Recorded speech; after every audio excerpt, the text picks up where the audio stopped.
नमस्कार, SBT news में आपका स्वागत है। पेश है 22 अगस्त मंगलवार सुबह 6:15 बजे राजस्थान की बड़ी खबरें। प्रधानमंत्री नरेंद्र मोदी दक्षिण अफ्रीका और यूनान के 4 दिन की महत्वपूर्ण यात्रा के लिए यहां मंगलवार सुबह से प्रस्थान करेंगे। दक्षिण अफ्रीका में वो ब्रिक्स शिखर सम्मेलन में भाग लेंगे, जहां ब्रिक्स समूह के अन्य शीर्ष नेताओं के साथ साथ चीन के राष्ट्रपति शी जिनपिंग भी होंगे।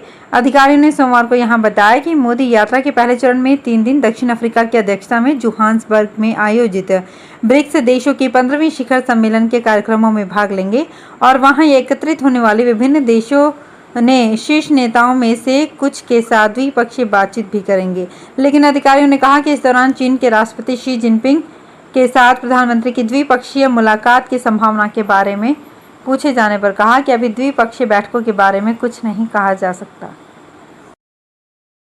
राजस्थान के मुख्यमंत्री अशोक गहलोत ने प्रदेश के 780 चिकित्सा संस्थानों के भवन निर्माण के लिए 1246 करोड़ 44 लाख रुपए के कार्यों की निविदा आमंत्रित करने के प्रस्ताव सहित विभिन्न प्रस्तावों को स्वीकृति दी है।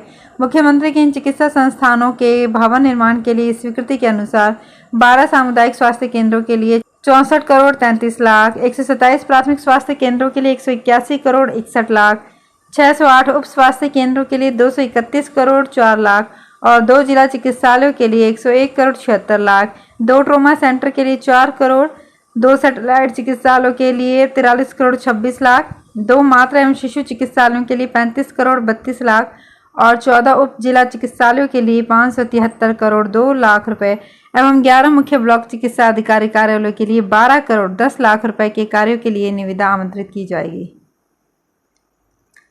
जालौर एसीबी ने बालोतरा जिले के समदड़ी कस्बे में कार्रवाई करते हुए वीडियो विजय कुमार को 10,000 रुपए की रिश्वत लेते रंगे हाथों गिरफ्तार किया है। वीडियो रिश्वत राशि बिल पास कराने के एवज में ली। एसीबी की टीम ग्राम विकास अधिकारी के ठिकानों पर दबिश देकर जांच कर रही है। परिवादी ने एसीबी जालौर में शिकायत दी कि समदड़ी पंचायत समिति की ग्राम पंचायत आम्बाकावाड़ा लाखेटा के ग्राम विकास अधिकारी विजय कुमार 74,000 रुपए की बिल पास करवाने के एवज में 10,000 रुपए रिश्वत की डिमांड कर रहा है और परेशान कर रहा है। राजस्थान में विधानसभा चुनाव की उल्टी गिनती शुरू हो चुकी है। सभी राजनीतिक दल चुनावी समर में 2-2 हाथ करने के लिए कमर कस रहे हैं। टिकट वितरण के लिए राजनीतिक दल प्रत्याशी चयन के फॉर्मूले को अंतिम रूप देने में जुटे हैं। इधर टिकट के दावेदारों की धड़कनें बढ़ रही है तो उधर विधायकों और मंत्रियों को चिंता इस बात की है कि उन्हें जीत के योग्य समझा जाएगा या नहीं। कश्मीर से आर्टिकल 370 और 35A हटाने को सही ठहराने की मांग करने वाली याचिका को सुप्रीम कोर्ट ने खारिज कर दिया है। सीजेआई चंद्रचूड़ ने कहा कि ये कैसी याचिका है कि हमें आपकी याचिका पर वो घोषणा क्यों करनी चाहिए। याचिकाकर्ता की ओर से पेश वकील से कोर्ट ने पूछा कि आपकी क्लाइंट को किसने राय दी है। जस्टिस डीवाई चंद्रचूड़ की अध्यक्षता वाली पीठ ने कहा कि आर्टिकल 370 को निरस्त करने के संवैधानिक वैधता का मुद्दा पहले से ही शीर्ष अदालत की संविधान पीठ के समक्ष लंबित है। बेंच में जस्टिस सेबी पारदीवाला और जस्टिस मनोज मिश्रा भी शामिल हैं। राजस्थान में सरकार विधानसभा चुनाव से पहले अब मिशन मोड में विजन 2030 में जुट गई है। इसके लिए कोर ग्रुप की बैठक के बाद अब सरकार बिरला ऑडिटोरियम में तकरीबन 2000 लोगों का एक बड़ा कार्यक्रम करने में जुटी है। इसके जरिए सरकार आगामी 7 साल में प्रदेश को विकसित राज्यों की कतार में लाने के साथ ही देश में सबसे अव्वल लाने का टारगेट लेकर चल रही है। सीएम अशोक गहलोत का महत्वाकांक्षी प्रोजेक्ट अलग अलग सेक्टर के एक्सपर्ट और स्टेक होल्डर्स की राय से तैयार होगा। जलदाय विभाग में फर्जी अनुभव प्रमाण पत्रों के मामले थमने का नाम नहीं ले रहे हैं। गणपति और श्री श्याम ट्यूबवेल फर्म के फर्जीवाड़े के बाद अब एक और शिकायत सामने आई है। अब बाड़मेर जल जीवन मिशन में काम करने वाली बजरंगबली कॉन्ट्रैक्ट फर्म पर फर्जीवाड़े के आरोप लगे हैं। कई और फर्मों की शिकायतों की खबरें भी सामने आ रही है। पीएचईडी में गणपति और श्री श्याम ट्यूबवेल फर्म द्वारा 900 करोड़ के भ्रष्टाचार का गदर मचाने का लगातार फर्जीवाड़े के मामले सामने आ रहे हैं। लोक देवता बाबा रामदेव मेले के लिए यात्रियों के जोधपुर पहुंचने का सिलसिला बढ़ता जा रहा है। जैसलमेर जिले के रामदेवरा और जोधपुर के मसूरिया बाबा रामदेव मंदिर में 17 सितंबर से शुरू होने वाले मेले से पूर्व ही आस्था का सैलाब उमड़ने लगा है। गुजरात, मध्य प्रदेश सहित राजस्थान के विभिन्न जिलों से यात्रु पहुंचने लगे हैं। मोटरसाइकिलों पर क्षमता से अधिक और बगैर सुरक्षा इंतजाम के यात्रु जोधपुर के मसूरिया मंदिर में शीश नवाने के बाद रामदेवरा प्रस्थान कर रहे हैं। सड़क हादसों को रोकने के लिए ना तो पैदल पाथ बना है और ना ही सड़कों की मरम्मत हुई है। सुरक्षा के लिहाज से भी किसी भी तरह के प्रशासनिक इंतजाम अभी तक शुरू नहीं हुए हैं। राजधानी जयपुर में 23 अगस्त को पानी की किल्लत रहेगी। जलदाय विभाग ने 23 अगस्त को फिर से बीसलपुर का शटर डाउन कर लिया है। इस दिन सुबह 9 बजे से दोपहर 3 बजे तक शटडाउन रहेगा। ऐसे में शहर में शाम की पेयजल आपूर्ति प्रभावित रहेगी।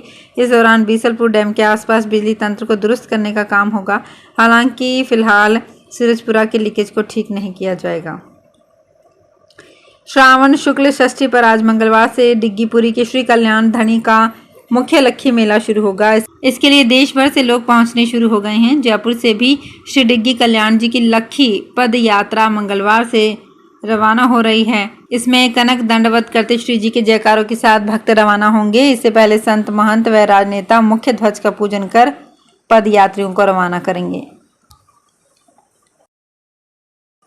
सुप्रीम कोर्ट सरकारी अफसरों की कोर्ट में पेशी को लेकर गाइडलाइन दे सकता है। 16 अगस्त को केंद्र सरकार ने सुझाव दिया था कि असाधारण मामलों में ही किसी अधिकारी को व्यक्तिगत रूप से पेश होने के लिए कोर्ट में बुलाया जाना चाहिए। सोमवार को चीफ जस्टिस DY चंद्रचूड़ ने कहा कि वो इस बात पर भी विचार करेंगे कि कोर्ट में पेश होने के दौरान किसी अधिकारी की ड्रेस कैसी होनी चाहिए। कोर्ट ने ये कमेंट इलाहाबाद हाई कोर्ट के आदेश से जुड़े एक मामले की सुनवाई करते हुए किया। भाजपा के राजस्थान प्रदेश चुनाव सह प्रभारी कुलदीप बिश्नोई ने कहा कि प्रधानमंत्री नरेंद्र मोदी के स्पष्ट निर्देश हैं कि विधानसभा चुनाव में टिकट वितरण में ना खर्ची, ना पर्ची और ना ही सिफारिश को तवज्जो दी जाए। केवल योग्य उम्मीदवार को टिकट दिया जाएगा, इसलिए ऐसे व्यक्ति का नाम आगे भेजा जाए। बिश्नोई ने रविवार को अलाई में पत्रकारों से बात करते हुए कहा कि इस बार विधानसभा चुनाव में कार्यकर्ताओं की राय और जनता के फीडबैक के आधार पर भाजपा के प्रत्याशी तय होंगे। राजस्थान संयुक्त नर्सिंग संघर्ष समिति अलवर की ओर से प्रदेश व्यापी आह्वान के तहत अलवर में नर्सिंग कर्मियों का 2 घंटे का कार्य बहिष्कार और धरना जारी है। सोमवार को नर्सिंग कर्मियों ने सरकार की सद्बुद्धि के लिए यज्ञ किया। साथ में चेताया कि उनकी मांगों पर गौर नहीं किया गया तो 25 अगस्त को जयपुर में बड़ी संख्या में पहुंचकर रैली कर विरोध जताएंगे। जिलाध्यक्ष राजपाल सिंह ने कहा कि नर्सेस की ओर से 18 जुलाई से धरना शुरू किया गया था। उसके बाद क्रमिक 2 घंटे का कार्य बहिष्कार का विरोध तेज किया गया। राजस्थान के शिक्षा मंत्री डॉक्टर BD कल्ला ने कहा कि राजस्थानी भाषा को मान्यता दिलाने के लिए अब आंदोलन की जरूरत है। राजस्थान सरकार ने विधानसभा में प्रस्ताव पारित कर दिया, लेकिन केंद्र सरकार इसे मानने को तैयार नहीं है। राजस्थान की जनता को अपनी भाषा की मान्यता के लिए मैदान में उतरना होगा। चुनाव का समय है और सभी से ये प्रण लेना होगा कि राजस्थानी भाषा को मान्यता देने वाली पार्टी को ही वोट देंगे। डॉक्टर कल्ला यहाँ राजस्थानी भाषा साहित्य एवं संस्कृति अकादमी के वार्षिक समारोह में बोल रहे थे। वेतन विसंगति दूर करने की मांग को लेकर राजधानी जयपुर में आज से बिजली विभाग के प्रदेश भर के हजारों JEN महापड़ाव शुरू करने जा रहे हैं। सीकर से महापड़ाव में करीब 160 JEN शामिल होंगे। गत दिवस आंदोलनरत कर्मचारियों ने इसकी जानकारी दी।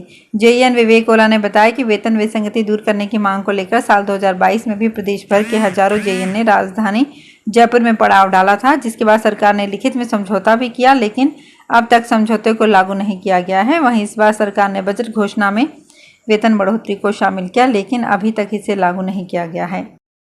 तो फिलहाल इस बुलेटिन में इतना ही। फिर हाजिर होंगी कुछ और बड़ी खबरों के साथ।